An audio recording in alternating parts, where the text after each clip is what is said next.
কিরে, তুই এমনি মন খারাপ করে আসছিস কেরে? দেখ বন্ধু, আমরা একটা জায়গায় ঘুরতাম আইছি। তুই যদি এমনি মন খারাপ করে থাকস, এটা কি আমার কাছে ভাল লাগে? আচ্ছা, তোর মন খারাপটা কেরে কত? আমি শুরুতে দেখতেছি আমার আব্বা প্রবাসে থাকে।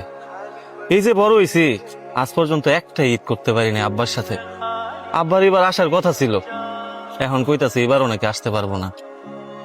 তাই আমার মনটা খারাপ। এই কারণে তোর মন খারাপ?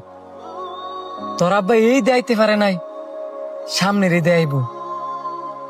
আর আমার যে আব্বাই নাই।